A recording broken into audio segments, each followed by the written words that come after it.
बच्चों good morning. कैसे हो आप सब। आज के इस वीडियो में हम चर्चा करेंगे कि जो हमारी वर्कशीट मिली हुई है मिशन कोशिश 2021 वर्कशीट प्रथम सप्ताह विषय सामाजिक विज्ञान कक्षा 7 के लिए ये वर्कशीट मिली हुई है। तो आपने क्या करना है कि आपके फ़ोन पर मैंने इसकी PDF भेज रखी है। आपने इसको ध्यान से पढ़ना है। इसका प्रिंट निकालने की ज़रूरत नहीं है और ना ही इसके लिए अलग से नोटबुक बनानी है। जो आपकी भूगोल की कॉपी है उसी में आपने इसको किसी भी पार्ट के बाद जहाँ तक आपने काम किया उसके बाद इसको लिखना शुरू करें। लिखेंगे आप कैसे?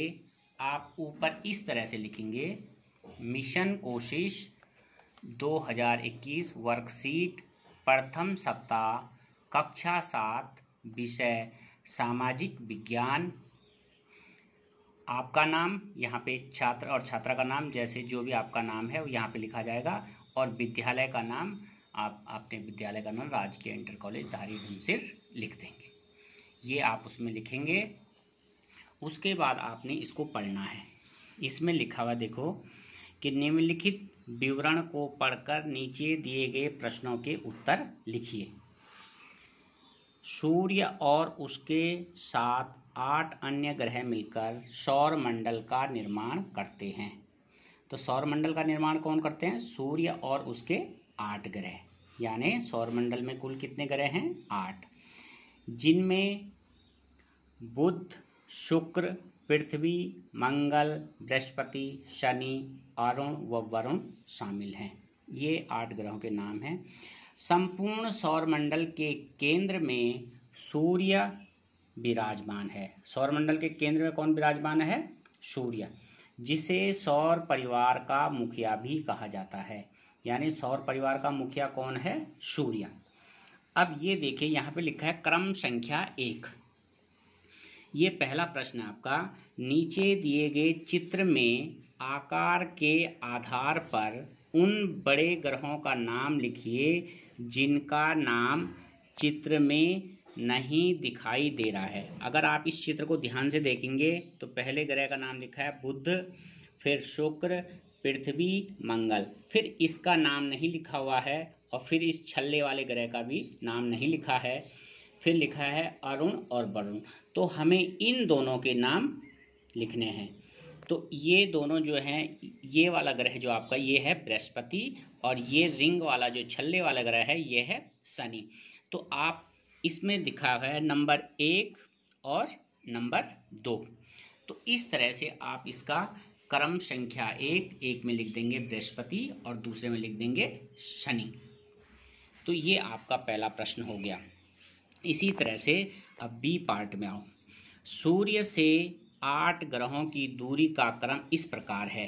ये दूरी के आधार पर इनके नाम लिखे हुए हैं, जैसे आप इस चित्र में भी देख सकते हैं। ये दूरी के आधार पर तो ये नाम दिए हुए हैं और नीचे लिखा हुआ है क्रम संख्या 2। तो आप क्रम संख्या 2 डालेंगे सीधे। सूर्य से दूरी के क्रम में ग्रहों की स्थिति, मतलब पहले नंबर पे कौन आएगा? जो सबसे नज़दीक है, फिर उसके बाद दूसरा, फिर तीसरा, फिर चौथा, 5वां, 6वां, 7वां, 8वां। तो इस तरह से आप इसका उत्तर इस प्रकार से लिखा जाएगा कि ग्रहों के नाम यह दूरी के आधार पर बुध, शुक्र, पृथ्वी, मंगल, बृहस्पति, शनि, अरुण और वरुण। तो इस तरह से आपका प्रश्न नंबर 2 या क्रम संख्या 2 भी संपन्न हो गया। अभी आगे बढ़ो। C part. सौर मंडल में सूर्य के अलावा 8 अन्य ग्रह हैं। कितने ग्रह हैं? 8। 8 ग्रह के उपग्रहों में बुध और शुक्र का कोई उपग्रह नहीं है। बुध और शुक्र का कोई उपग्रह नहीं है, जबकि पृथ्वी का 1, मंगल के 2, बृहस्पति के 79, शनि के 82, अरुण के 27 और वरुण के 14 उपग्रह हैं। आकार के आधार पर घटते क्रम में क्रमशः बृहस्पति, शनि, अरुण, वरुण, पृथ्वी, मंगल और बुध है। मतलब ये सबसे बड़ा ग्रह कौन सा है? बृहस्पति। उसके बाद उससे छोटा शनि, फिर उससे छोटा अरुण, फिर वरुण, फिर पृथ्वी। तो आकार के हिसाब से पृथ्वी का नंबर 1, 2, 3, 4, 5वां नंबर है और ये है। तो सूर्य के सबसे नज़दीक और सबसे दूर छोटा ग्रह कौन सा है? सूर्य के सबसे नज़दीक बुध है और सबसे छोटा। अब क्वेश्चन नंबर 3 देखिए, क्रम संख्या 3। नीचे दी गई तालिका के अनुसार सौर मंडल के उपग्रहों की संख्या लिखिए। ये ग्रह का नाम लिखा हुआ है, यहाँ पे उपग्रहों की संख्या लिखनी है। तो जैसे बुध, अब आपने देखा कि इसमें लिखा हुआ है कि बुध और शुक्र का कोई उपग्रह नहीं है, तो बुध के आगे आप यहाँ पे 0 लिख देंगे। फिर शुक्र, शुक्र के आगे भी यहाँ पे 0 आ जाएगा। पृथ्वी का 1, मंगल का 2, बृहस्पति के 79, शनि के 82, अरुण के 27, वरुण के 14। तो इस तरह से इसको आप यहाँ पे लिखेंगे। तो ये आपका इस तरह से हो जाएगा, ग्रहों के नाम और इधर उपग्रहों की संख्या। तो क्रम संख्या 3 भी आपका इस तरह से संपन्न हो जाएगा। अभी आप आइए डी पार्ट। उपग्रह एक खगोलीय पिंड है, इसको पढ़ना आपने। उपग्रह एक खगोलीय पिंड है। सूर्य का प्रकाश पृथ्वी तक पहुंचने में 8 मिनट का समय लगता है। सूर्य के प्रकाश को पृथ्वी तक आने में कितना समय लगता है? 8 मिनट। सूर्य, चंद्रमा तथा वह सभी वस्तुएं जो रात में आसमान में चमकती हैं, उन्हें क्या कहा जाता है? खगोलीय पिंड। खगोलीय पिंड कहलाती हैं। चंद्रमा पृथ्वी का एक चक्कर 27.1/3 दिन में पूरा करता है। मतलब चंद्रमा जो है पृथ्वी का उपग्रह है और पृथ्वी का एक चक्कर लगाने में ये 27.1/3 दिन का समय लेता है। सूर्य के चारों ओर चक्कर लगाने वाले पत्थरों के छोटे छोटे टुकड़ों को उल्कापिंड कहते हैं। मानव निर्मित उपग्रह एक कृत्रिम पिंड कहलाता है। तो ये आपने पढ़ा। फिर क्रम संख्या 4 यानी क्वेश्चन नंबर 4। क्वेश्चन नंबर 4 को आप किस तरह से करेंगे? इसमें लिखा है रिक्त स्थानों की पूर्ति कीजिए। तो पूर्ति करने के लिए ये जो पहला है, जैसे इसमें लिखा है उपग्रह एक, तो उपग्रह एक क्या है? उपग्रह एक खगोलीय पिंड है। तो इसको आप पूरा लिखेंगे, उपग्रह एक खगोलीय पिंड है, और खगोलीय के नीचे अंडरलाइन करेंगे। उपग्रह एक खगोलीय पिंड है और इस पूरे को लिखा जाएगा फिर इस तरह से, उपग्रह एक खगोलीय, अंडरलाइन कर दिया, पिंड है, और फिर पूरा सेंटेंस इसको लिखा जाना है। फिर दूसरा इसमें कि प्रकाश की गति 3 लाख किलोमीटर प्रति सेकंड होती है। ये प्रकाश की गति होती है। इस गति के बावजूद सूर्य का प्रकाश को पृथ्वी तक पहुंचने में लगभग कितना मिनट लगता है? आपने यहाँ पढ़ा था, पहुंचने में 8 मिनट का समय। तो यहाँ पे लिखना है 8 मिनट का समय लगता है। इस सेंटेंस को भी पूरा लिखा जाएगा। फिर सूर्य, चंद्रमा तथा वे सभी वस्तुएं जो रात के समय आसमान में चमकती हैं कहलाती हैं। क्या कहलाती हैं? रात आसमान में चमकती, उसे खगोलीय पिंड, वहाँ पे क्या भरा जाएगा? खगोलीय पिंड। ठीक है। फिर चंद्रमा पृथ्वी का एक चक्कर कितने दिन में लगाता है? यह 27.1/3 दिन में पूरा करता है। 27.1/3 दिन में पूरा करता है। सूर्य के चारों ओर चक्कर लगाने वाले पत्थर के छोटे छोटे टुकड़ों को क्या कहा जाता है? उल्कापिंड। क्या कहा जाता है? उल्कापिंड। मानव निर्मित उपग्रह एक क्या है?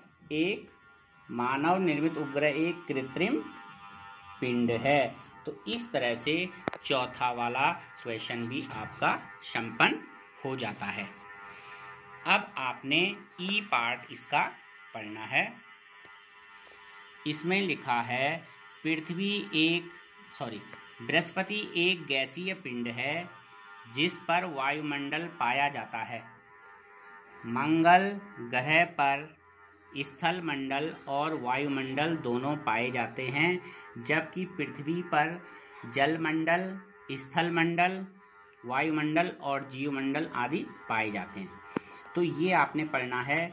और प्रश्न नंबर 6 दिया हुआ है कि नीचे दी गई तालिका में निम्नलिखित ग्रहों पर पाए जाने वाले जलमंडल, स्थल मंडल, वायुमंडल और जीवमंडल पर हाँ एवं नहीं लिखिए। अब इसमें जैसे लिखा हुआ है बृहस्पति, तो क्या बृहस्पति पर जलमंडल है? ऊपर लिखा हुआ देखो, बृहस्पति एक गैसीय पिंड है जिस पर वायुमंडल पाया जाता है। क्या पाया जाता है इस पे? वायुमंडल, गैसीय पिंड है ये। तो इस बृहस्पति में जलमंडल में नहीं, स्थल मंडल नहीं, वायुमंडल हाँ, जीवमंडल नहीं। फिर मंगल, अब मंगल में क्या लिखा हुआ है? मंगल ग्रह पर स्थल मंडल और वायुमंडल दोनों पाए जाते हैं। तो मंगल के आगे आप जलमंडल नहीं, स्थल मंडल हाँ, वायुमंडल हाँ, जीवमंडल नहीं। अब है पृथ्वी। पृथ्वी पर जलमंडल भी होता है, स्थल मंडल होता है, वायुमंडल होता है, जैवमंडल होता है। इन चारों कॉलम में हाँ हाँ हाँ हाँ लिखा जाएगा।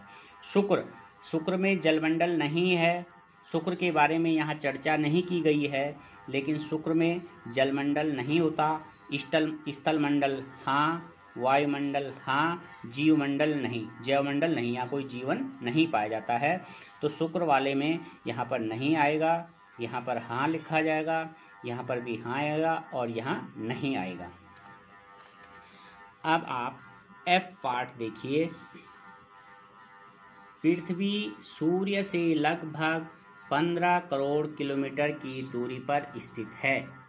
सौर मंडल का मुखिया सूर्य को माना जाता है और पृथ्वी सूर्य के चारों ओर चक्कर लगाती है। ये लिखा गया है। अब नीचे कुछ प्रश्न दिए गए हैं, प्रश्न नंबर 7, इनके आपने उत्तर लिखने हैं। तो सूर्य पृथ्वी से लगभग कितने किलोमीटर दूर पर स्थित है? इसका उत्तर आ जाएगा 15 करोड़ किलोमीटर की दूरी पर। सौर मंडल का मुखिया किसे कहा जाता है? सौर मंडल का मुखिया सूर्य को कहा जाता है। ये आपने उत्तर लिखने हैं। पृथ्वी किसके चारों ओर चक्कर लगाती है? तो पृथ्वी सूर्य के चारों ओर चक्कर लगाती है।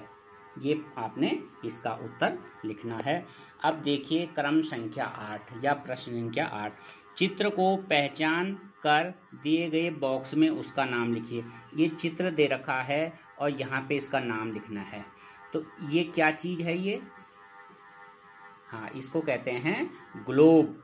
क्या कहते हैं इसे? ग्लोब। तो आप जो क्रम संख्या 8 है उसमें लिखेंगे कि यह चित्र ग्लोब है, या आप सिर्फ ग्लोब लिख देंगे।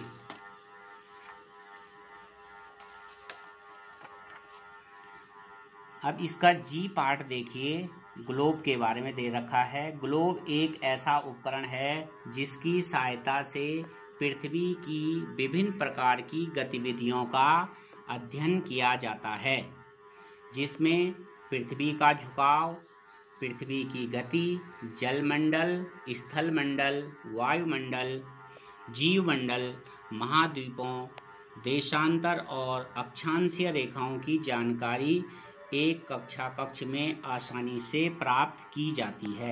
ये ग्लोब के बारे में जानकारी दी गई है कि ग्लोब से हम क्या क्या जानकारी हासिल कर सकते हैं। अब देखिए प्रश्न नंबर 9 यानी क्रम संख्या 9। निम्न तालिका में दिए गए चित्र ग्लोब की सहायता से पृथ्वी की किन गतिविधियों का अध्ययन करते हैं? सही उत्तर पर निशान लगाना है। तो इधर ग्लोब बना रखा है, इधर गतिविधियां दे रखी है। तो पृथ्वी का झुकाव बिल्कुल सही है, इससे पता चलता है। पृथ्वी की गति बिल्कुल सही। पृथ्वी पर जलमंडल का वितरण बिल्कुल सही, हमें इससे जलमंडल का वितरण पता चलता है। महाद्वीपों का वितरण, महाद्वीप कहाँ कहाँ है? सही। उपरोक्त सभी, तो इसका उत्तर क्या होगा? उपरोक्त सभी। उपरोक्त सभी पर आप टिक लगाएंगे, इन सभी को लिखेंगे और उपरोक्त सभी पर टिक लगाएंगे। अब इसका एच पार्ट देखिए। जब सूर्य एवं पृथ्वी के मध्य चंद्रमा इस प्रकार एक सीधी रेखा में आ जाता है कि उसकी छाया पृथ्वी पर पड़ने लगती है। माना सूर्य और पृथ्वी के बीच में कौन आ जाए, चंद्रमा आ जाए। तो चंद्रमा, क्योंकि सूर्य का प्रकाश तब डायरेक्ट पृथ्वी पर नहीं पड़ेगा और चंद्रमा की छाया पृथ्वी पर पड़ेगी, तो इस खगोलीय घटना को क्या कहते हैं, सूर्य ग्रहण। इसको क्या कहते हैं, सूर्य ग्रहण कहते हैं। तो क्रम संख्या 10 में दे रखा है कि सूर्य ग्रहण का एक रेखांकित चित्र बनाइए। तो आपने क्या करना है, एक तरफ सूर्य बनाना है, बीच में चंद्रमा बनाना है और एक किनारे पृथ्वी बनाना है। तो ये सूर्य ग्रहण का चित्र हो गया।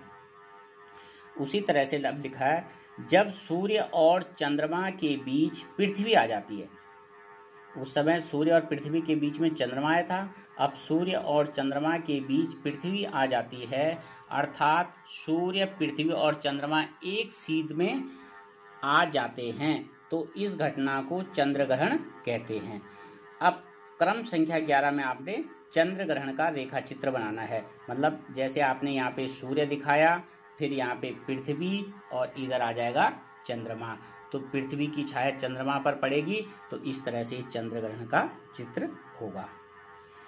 पृथ्वी अपने अक्ष पर पश्चिम से पूरब की ओर घूमती है, जिसे पृथ्वी की दैनिक गति कहते हैं। पृथ्वी अपने अक्ष पर कैसे घूमती है, पश्चिम से पूरब की ओर घूमती है, जिसे पृथ्वी की दैनिक गति कहते हैं। पृथ्वी में दो प्रकार की गतियां होती हैं, एक तो घूर्णन गति, दूसरी परिक्रमण गति। पृथ्वी की इन गतियों के कारण दिन, रात और ऋतु में परिवर्तन होता है। पृथ्वी सूर्य की एक परिक्रमा 365 दिन में पूर्ण करती है। अब इस पे आधारित प्रश्न होगा, नीचे दिए गए चित्र को पहचान कर। अब ये देखो, ये सूर्य है और ये पृथ्वी सूर्य का चक्कर लगा रही है। पहला प्रश्न है, पृथ्वी में कितनी गतियां होती हैं, उनके नाम लिखिए। तो पहली हो गई घूर्णन गति, दूसरी हो गई परिक्रमण गति। पृथ्वी की गतियों के कारण क्या बदलाव होते हैं, एक तो दिन रात होते हैं, दूसरे ऋतुएं बदलती हैं। पृथ्वी सूर्य की परिक्रमा कितने दिन में पूरा करती है, तो पृथ्वी सूर्य की परिक्रमा जो है 365 दिन और 6 घंटे, इसमें लिखा नहीं है वैसे, लेकिन 365 दिन और 6 घंटे में पूरा करती है। तो बच्चों, यहाँ पे जो हमारा मिशन कोशिश का वर्कशीट प्रथम सप्ताह वाली थी, इसका अध्ययन संपन्न होता है। आप अपनी कॉपी में इसे करें। धन्यवाद।